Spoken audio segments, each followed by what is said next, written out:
Hello everyone, welcome back to my channel. So guys, आज की video में हम शेयर करेंगे टुलिप प्लाजो की कटिंग स्टिचिंग।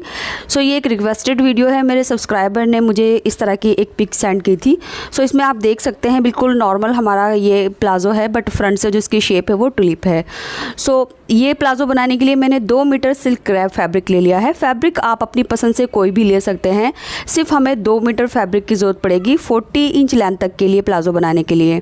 एंड प्लाजो का जो मेजरमेंट है वो भी बिल्कुल नॉर्मल रहेगा, जैसा हम 2 मीटर लूज़ प्लाजो में जिन मेजरमेंट का यूज़ करते हैं वही मेजरमेंट हम ये प्लाजो बनाने में यूज़ करेंगे। तो स्क्रीन पर आप देख सकते हैं लेंथ इसकी 36 इंच है। सो यहाँ पर अपने अकॉर्डिंग आपको इस तरह से मेजरमेंट रेडी करना होगा और जो फॉर्मूला बताया गया है वीडियो में उसी को फॉलो करते हुए कट करना होगा। तो देखिए, मैं फैब्रिक ओपन कर लेती हूँ। तो ये इसकी किनारी वाली साइड है, दोनों को हम मिलाकर रखेंगे। डबल फोल्ड करने के बाद अब हमने इसको आगे की तरफ 4 फोल्ड कर लेना है।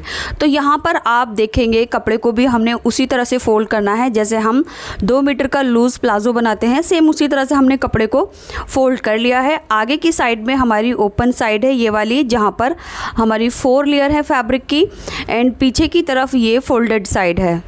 अब सबसे पहले हम अपने प्लाजो की लेंथ लेंगे। तो प्लाजो की लेंथ के लिए यहाँ पर हमने अपनी बेल्ट डिसाइड करनी है। जितनी भी लंबी हम बेल्ट निकालेंगे उतना ही ऊपर को हम इंच टेप निकाल देंगे। सो पिक के अकॉर्डिंग ये बेल्ट जो है वो लगभग 6 इंच लंबी है। आप चाहे तो इस बेल्ट को 1.5 से 2 इंच भी रख सकते हैं।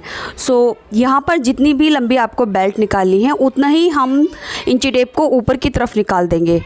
तो बेल्ट की लेंथ आप छोटी भी रख सकते हैं, बड़ी भी रख सकते हैं, इससे प्लाजो की फिटिंग में कोई भी फ़र्क नहीं पड़ेगा। क्योंकि मैं पिक के अकॉर्डिंग ही बना रही हूँ, यानी जो हमें पिक सेंड की थी उसी के अकॉर्डिंग मैंने इसकी कटिंग और स्टिचिंग करनी है। तो मैंने यहाँ पर ऊपर की तरफ 6 इंच निकाल दिया है। 6 इंच पर हम अपनी बेल्ट रेडी करेंगे।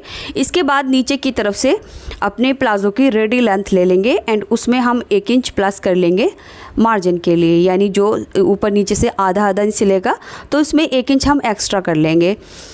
तो यहाँ पर मैंने 37 इंच पर मार्क किया है, क्योंकि मुझे 36 पर प्लाजो की लेंथ रेडी करनी है। इसके बाद यहाँ से हम देखेंगे जो भी लेंथ आएगी इस लेंथ को आगे मार्क कर लेंगे। तो मेरा 31 इंच आया है, 31 इंच पर हम मार्क करेंगे एंड ये मार्क हम आगे की तरफ भी कर लेंगे। इसके बाद हमने ये मार्क को इंची टेप रखकर बिल्कुल सीधा कर लेना है इस तरह से। सो गाइस, वीडियो में कोई ऐसी बात जो आपको समझ नहीं आई है आप मुझे कमेंट करके पूछ सकते हैं। अब देखिए, फैब्रिक की हमारी जितनी भी चौड़ाई होगी उसका हाफ मार्क कर लेंगे एंड इस मार्क को हमने ऊपर की तरफ गोलाई देते हुए मार्क करना होगा इस तरह से। इसके बाद हमने नीचे जो सीधा मार्क किया है इसकी कटिंग कर लेंगे एंड ये जो कर्व शेप में मार्किंग की है इसकी कटिंग कर लेंगे। एंड ये जो साइड में हमारा फैब्रिक बच रहा है इसमें से हम अपनी बेल्ट बना लेंगे। सो इस तरह से हमने कटिंग कर दी है। अब ऊपर से भी यहाँ से भी हम गोलाई में कट कर देंगे।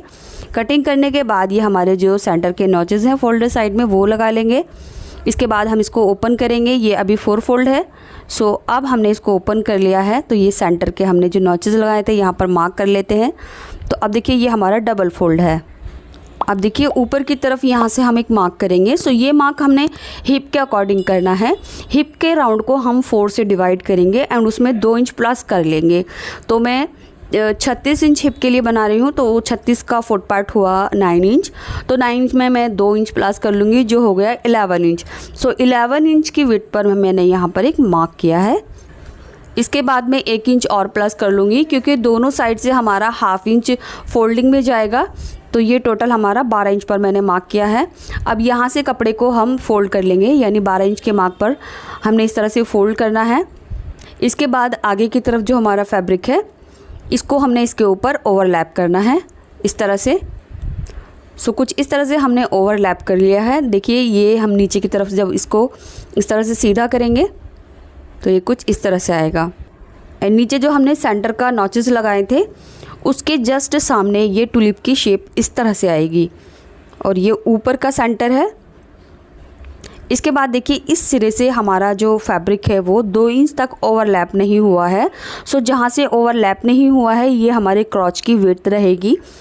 तो इतना फैब्रिक हमारा ओवरलैप नहीं हुआ है। अब टोटल इसकी विड्थ दिखा देती हूँ। टोटल विड्थ जो है इसकी 14 इंच है। 2 इंच पर हम इसका क्रॉच बना देंगे तो ये 12 इंच बन जाएगा और 1 इंच इसमें से फोल्ड हो जाएगा। तो इसकी जो विड्थ है वो 11 इंच पर रेडी रहेगी। यानी जो हिप का साइज़ है वो 11 इंच रहेगा प्लाज़ो का कमर की साइड से। हिप का फोर्थ पार्ट 9 इंच था, 2 इंच लूजिंग के साथ ये 11 इंच पर कमर से रेडी हो जाएगा। इसके बाद हम अपने क्रॉच की लेंथ लेंगे। सो इसके लिए मैं 6 इंच ऊपर माइनस कर रही हूँ। अगर आप बेल्ट की जो साइज़ है वो 1.5 से 2 इंच रख रहे हैं तो उतना ही आपको माइनस करना होगा। एंड यहाँ पर जो क्रॉच की लेंथ रहेगी वो आप अपनी चॉइस के हिसाब से रख सकते हैं। मैं नॉर्मल साइज़ रख रही हूँ, 14 इंच इसको रखूँगी। तो यहाँ से मैं नीचे की तरफ 14 इंच पर मार्क कर लूँगी। अगर आपको छोटा आसन पहनना पसंद है तो यहाँ पर आप 11 इंच की लेंथ पर भी रेडी कर सकते हैं, बट मैं जो आसन है वो थोड़ा एक्स्ट्रा ले रही हूँ। 14 इंच पर मैंने मार्क कर दिया है एंड जो यहाँ से लेंथ रहेगी वो 8 इंच आएगी। इसके बाद अंदर की साइड से भी 2 इंच पर मार्क करके एक बॉक्स बना लेंगे एंड इसमें क्रॉच की गोलाई दे देंगे और इसी मार्क पर अब हमने कटिंग कर लेनी है। सो फ्रेंड्स, इस तरह से हमारा टुली प्लाज़ो कट हो चुका है और इसको मैं एक बार और दिखा देती हूँ मैंने इसको कितना लेंथ पर कट किया है। तो देखिए 6 इंच की हमारी बेल्ट आ जाएगी और नीचे से 1 इंच हमारा ये सीमिंग अलाउंस में चला जाएगा, तो 36 इंच की लेंथ पर ये रेडी हो जाएगा।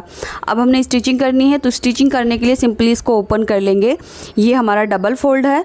सो क्रॉच के साइड से यहाँ से हमने 1/2 इंच का दबाव लेकर पूरी गोलाई में 2 सिलाई कर लेनी है।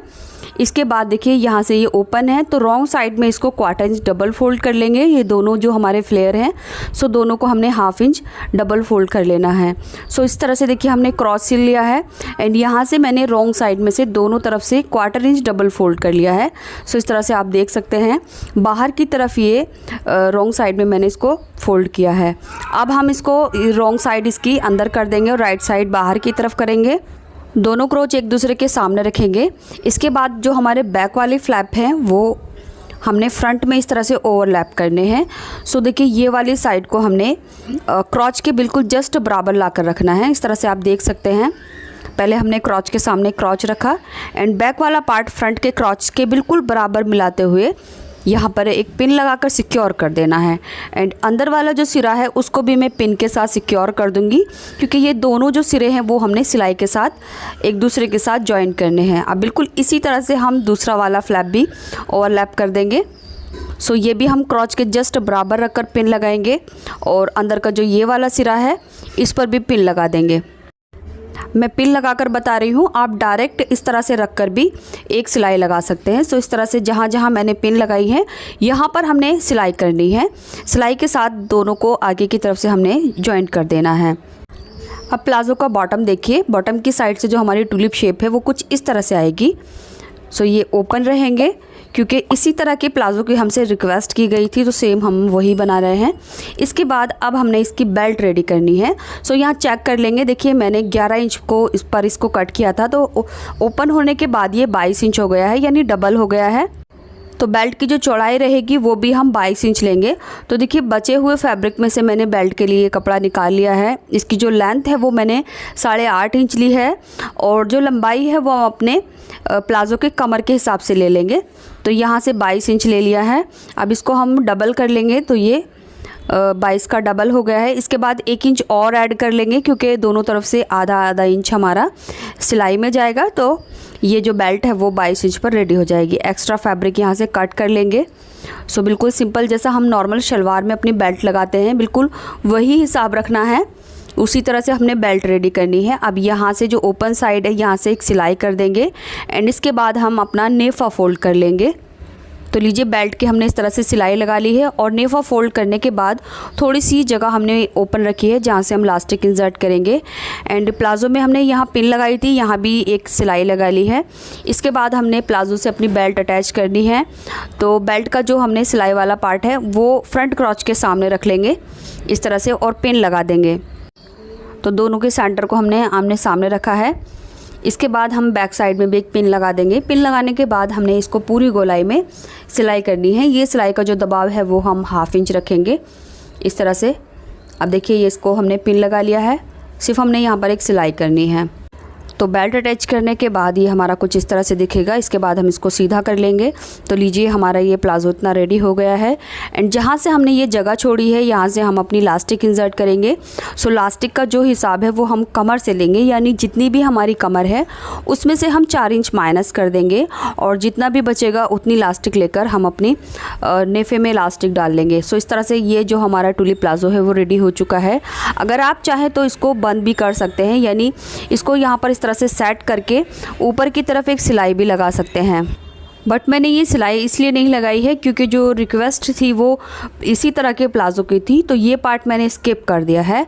अगर आपको इस तरह से अनकंफर्टेबल लगता है तो फ्रंट की जो गोलाई वाली शेप आ रही है यहाँ से आपको एक सिलाई लगा लेनी है। सो इस तरह से ये बिल्कुल बंद हो जाएगा और यहाँ लाकर सिलाई को लॉक कर देना है। एंड गाइज़, अगर आप इस प्लाज़ो का फाइनल लुक देखना चाहते हैं, यानी इस प्लाज़ो को मैंने किस कुर्ती के साथ पहना है, तो उसका वीडियो आपको यहाँ एंड स्क्रीन पर पिन कमेंट और डिस्क्रिप्शन बॉक्स में मिल जाएगा। सो यहाँ से भी क्लिक करके आप डायरेक्ट इस प्लाज़ो की कुर्ती का और इस प्लाज़ो का फाइनल लुक देख सकते हैं। सो इसी के साथ हमारी वीडियो कंप्लीट होती है। मिलते हैं अगले वीडियो में। Thanks for